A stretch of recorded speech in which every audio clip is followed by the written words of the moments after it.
Hey, what's going on? This is the Political Brown Kid here. And I was just watching, this was probably about 2 weeks ago. As I do my routine cleanup of my house, I like to put something interesting. Well, not interesting, but something that I'd like to put something on TV, something that I'm not really crazy about, because if I'm really into that particular type of show, I need to be sitting down watching it. So I'll put something on that's it's okay, it's informative, or it's a blase, it's kind of blase blah. I feel indifferent about it. But it can be playing because I kind of got away from playing my music while I clean up, so I just have the television on. And what I put on was a documentary about Steve McNair getting, when Steve McNair was when his life was taken from him. And I had already known the background story to that because I'm old enough. Like I told you, I'm 46. I had already seen that play out in real time. So I wasn't there when it happened, but I was watching the broadcast reports when it happened. But I just wanted to have that on the television. What I found interesting in that broadcast was he's dating this Iranian girl.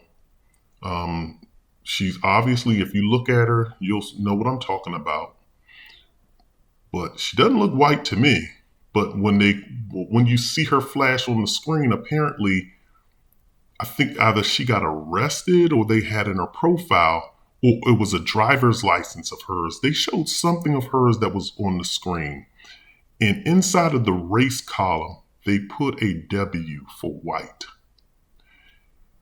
Now, something similar happened to Dame Dash's cousin, Stacey Dash. I think a couple of years ago, I don't know when this happened, but I think it was like between 2018 and 2022 or 2021. I don't know, somewhere 2020. I don't know when it happened. It could have even happened before then. But Stacey Dash was arrested, and I do believe the arrest took place in California. To me, Stacey Dash obviously looks black. She obviously is black. But Stacey Dash, she gets arrested, and when you look at her mugshot, and you look at her, I guess how they logged her into the system, they logged her in as a white woman. And then they came back and said, well, that was our mistake. Now, of course, they just went off a phenotype, but once again, they just saw green eyes and hair that a comb could easily pass through. And then they probably saw that, she has a lighter complexion. So, she can possibly pass the brown paper bag test, even though I don't think she's all that light. But maybe that's just me looking at her from the television. I haven't seen her in person. And so they had her logged in as a white woman. I'm bringing that up to say this. Because black people, we have hit a critical point, and I keep trying to tell y'all this. There is going to be, and I am predicting this, and I think it's highly probable that there's going to be a black civil war, similar to the Rwandan conflict that you saw in Rwanda between the Hutus and the Tutsis. It's going to happen right here in the United States. And even if that doesn't happen, the black race will be wiped out. And this is why I say that. You have a lot of, once again, I keep telling y'all, I'm old enough to know this. When you looked at generation, and I'm not Gen X, I'm actually a millennial. I thought I was Gen X, but I think I'm a millennial. I don't know. I can't keep up with this. But when you look at the older people like myself, when you look at blacks that are in their 40s on up, those blacks, even if they were of mixed race, they identified as black.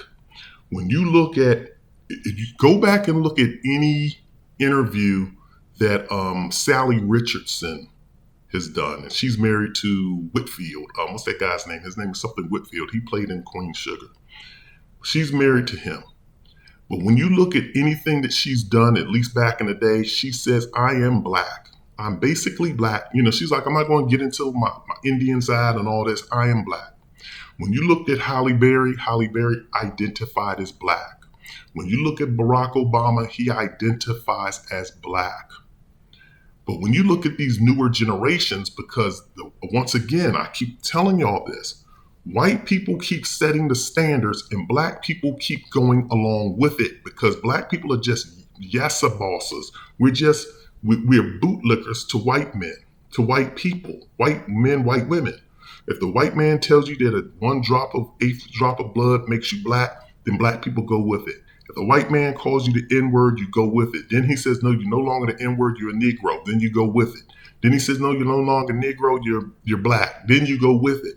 No, you're African. Black people will go along with anything that the white man says. And then what the white man did was he saw all of these, because all of y'all, whether you're a black person or whether you're a white person, all black people and white people always think that a mixed race person is just so beautiful and so fantastic. I don't make this up. These are just observations that I see and hear from black people and white people.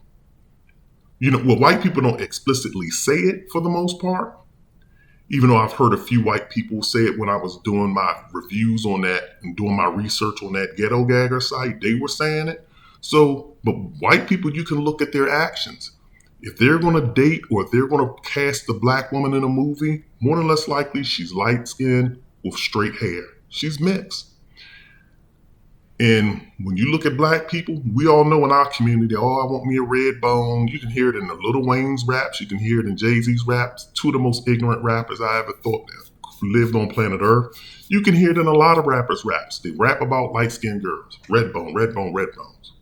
So these mixed race people think that they are just the bomb because they're light-skinned. And I even saw one guy, he was on one of these dating shows because I used to watch a lot of red pill content. Or I guess people call it red pill content, but I guess they're using that as a derogatory term.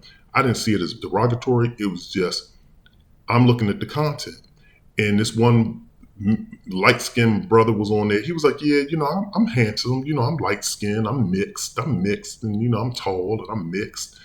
And that was his definition of being handsome. He didn't say, yeah, I'm handsome because, I got a nice abs and I got a nice chest. I work out, my body's slim and, my cheekbones are like this. And, I got a bunch of waves in my hair or, he didn't, or my locks look nice and I keep them tied and looking. He didn't say that. He just said, I'm light-skinned, mic drop.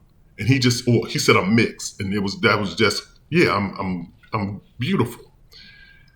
And so I'm saying that to say this. It's kind of, I don't know, people are like, where are you going with this? Where I'm going with that is this. Black people are now trying to kick out other black people from their race. I used to even hear Cynthia G, that horrible female that wanted all black male babies to be, terminated, for those pregnancies to be terminated if women found out that they were carrying a black male baby in them. I don't make this up. She's no longer on the YouTube platform, but this is what she was stating. But she used to even say that this person is not black because you have to have two black parents in order to be black. And that's the standard that a lot of black people today, and I think that these are these foundational black Americans, these FBAs. I just found out what that term meant. I don't know where people come up with these terms. So then you got a whole nother group of black people. You have FBAs, and we'll talk about that in a minute too. But where I'm going with it is, now black people want to say that if you don't have two black parents, you're not black. Now black people are attacking Kamala Harris because her mother's Indian. And I keep telling y'all this. Indians are genetically, they are black. I'm telling you, you check the genealogy on Indians, you check the genealogy on indigenous Americans, when you check the genealogy of people from the Philippines. I keep telling people about the Filipinos. Matter of fact, I was talking to a female the other day because I was like, do you know that? Because I had to explain to her. She was like, yeah, my friend is Filipino. Because I used to live,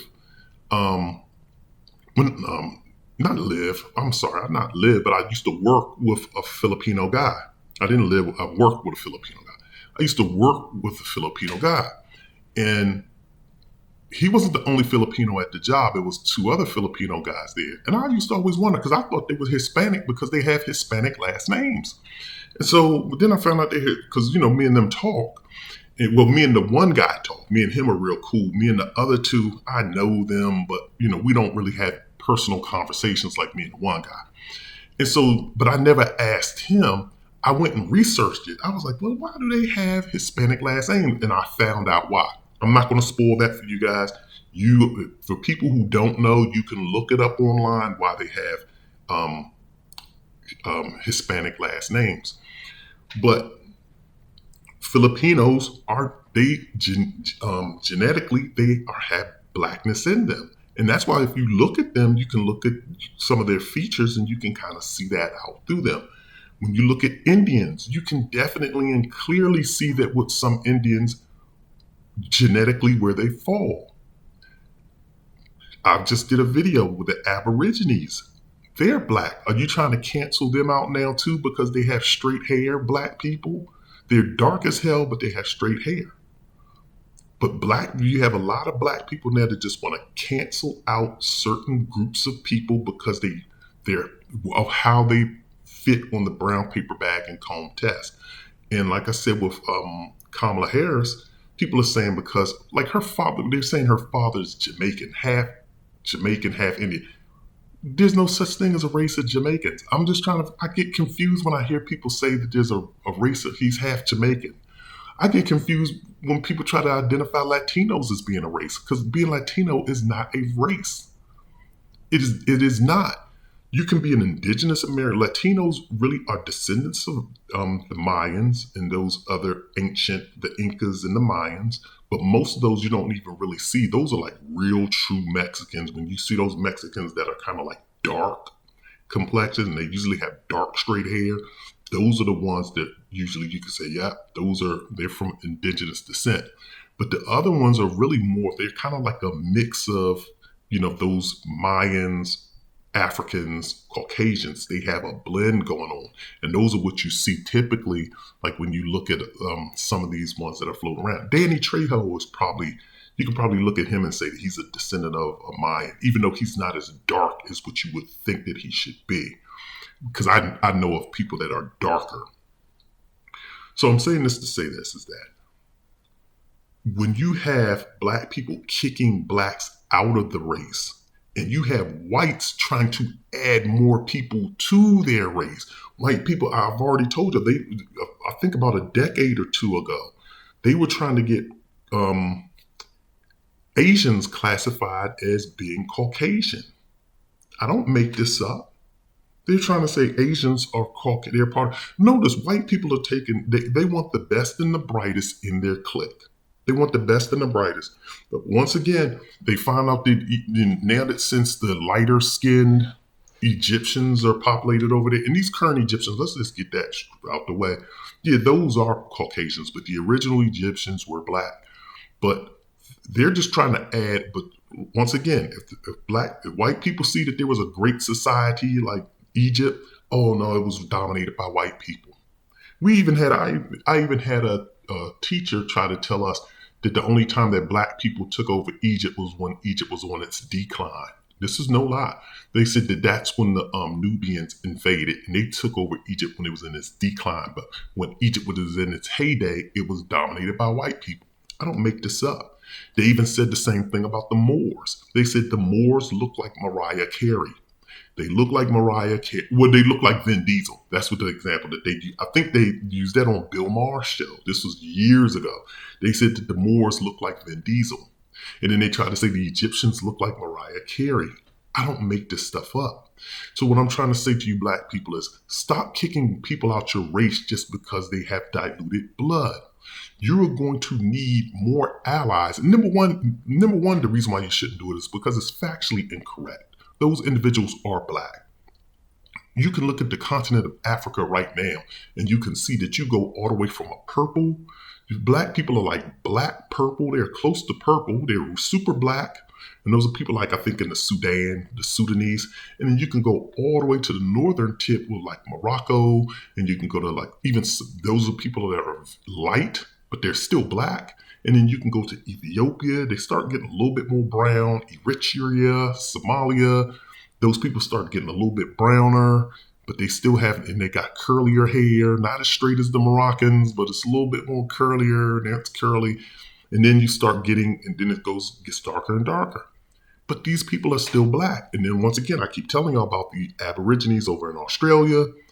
They've been in Australia since 400,000 years. They were the first to inhabit Australia. And then I think when the white Caucasians came to Australia, did they send the criminals over to Australia? I forget how the white Caucasians got to Australia. And I'm not taking a shot at the whites. This is just factual information. I don't know if they were like criminals or whatever that they sent to Australia or whether they was just migrant, but I thought I heard a story one time that they were the criminals. And somebody even said that Australia used to be a part of the African continent and broke off. And that's how the Aborigines wound up there, or they could have just gone there. If you look at the indigenous Americans, once again, I keep telling this story. Abubakar II, I do believe. People try to say that you can't pinpoint Abubakar II. There's no documentation of him. And his name was probably something else. I don't know. I'm not a historian. But I can tell you this. He said that he abdicated the throne so that he could go explore and cross the seas. And then you saw the Olmecs. You got to read Ivan Van Sertima's book. It's been a long time since I read They Came Before Columbus by Ivan Van Sertima. But go check his book out. But you can also do this research online. You can look at the Samoans and see that the Samoans over there, right off of there, and I guess that's outside of Hawaii, and even on the Hawaiian continent, those were black individuals. And black people are steadily trying to kick people out. And then also, too, some of these groups of people don't want to be included in with black people because black people just have a negative stigma because of what the white media has portrayed blacks to be and because of your current condition in regards to you're lesser than in the American society, and even the continent of Africa doesn't have its stuff together. Let's just be honest, they don't. And so no one wants to be associated with quote unquote a loser. And I'm not trying to call black people losers, but I'm trying to say that when you have a show, when you're watching a football game, most people side with the winner. Most people become fans of the winning team. And that's what you see a lot of these quote unquote ambiguously raced people doing is they're trying to align themselves with the winning team. The people in Dominican Republic and the people in Puerto Rico, they will clearly tell you, lighten the race, better the race, better your genes. Their parents tell them to marry white or marry light. Don't marry black because they're trying to get rid of their black genetics. The people in Dominican Republic don't even identify as being black, but they are. The people in Puerto Rico don't identify as being black, but they are. We know the Samoans and all that, they don't even identify as being black. And then the white man reaffirms them of this, and the white man has power and authority. Everybody listens to what the white man says. If the white man says it, it has to be true. That's what everybody thinks. So they go along. And so white people are continually dictating what society does, and they're taking away your allies. And now what you see that you have going on, you have a whole bunch of people that identify as being mixed. And then you have the people that are black, but they're not foundational black Americans. So the foundational black Americans hate the people that are not foundational black Americans. And now they also hate the mixed race people, the mixed people. And the mixed people feel as though they don't fit into any of these groups, so they go hang out with white people. And then the non-foundational black Americans, they're basically saying that black Americans don't deserve anything because they had all of these opportunities in this country and did nothing with it. And all they do is complain, complain, complain. And then you have all of this infighting going on amongst you black people. You have colorism, you have self-hatred, you have self-denial, you have just a whole splintering. And then now you have black women hating on black men hating black women. And it's just a whole bunch of stuff going on within the black community. You got race war, color war, gender wars, foundational versus non-foundational. You have a lot of stuff going on. And what you need to do is stop all that. Get your stuff together. Start accepting those black people that are black, regardless of where they came from, whether it was India, Samoa, wherever. Accept those people. Those people that are mixed race, you need to get those people to start identifying as being black. You need as many allies as you can, because if you're going to try to further and advance your cause, you can't advance your cause when, especially here in America, where what you see going on is White people wanting to bring in more Europeans and more non-black immigrants, i.e., Hispanics, to basically take over and replace you because they're tired of dealing with you, because you can't assimilate fast enough. White people want you to assimilate. They really want to assimilate you and get you up out of here. They're trying to dilute the black race, just like they did with the Neanderthals. White people wiped out the Neanderthals. Black people, this is one fact that a lot of people don't know. Because I read this probably about 12 years ago. 12 years ago. That black race, I think the only groups of people on planet Earth that have Neanderthal genes are Asians and Caucasians. Those are the only two. Black people do not have Neanderthal genes in them. They just didn't. And I'm not trying to point that as a good thing or a bad thing. That's just a fact. But what I'm trying to tell y'all is they wiped out those Neanderthals. And now what they're trying to do, you can watch it in television shows and movies. They're trying to wipe you out. They're trying to replace black men with white men and then have little white mixed babies. And those mixed babies are going to have white, marry white, and the race will get lighter and lighter and lighter. And pretty soon what they're trying to do is absorb the good part of your genetics. They're trying to absorb your lips, your buttocks, your thighs, your breasts. They're trying to absorb all of those. They're trying to absorb your muscles. They're trying to absorb your genetics and replace replace the deficiencies in their genetics with yours. I don't make this up. And black people are too splintered, and they don't think and play the long game. We just don't. We just splintered, and we're willing to throw away a bunch of black people and disown them when those people can help you advance your cause. So that's all I'm going to say about this. Just some random thoughts that I just wanted to drop on you. But this is the Political Brown Kid. Drop a comment in the comment section and also hit the like and subscribe button. I'm out of here.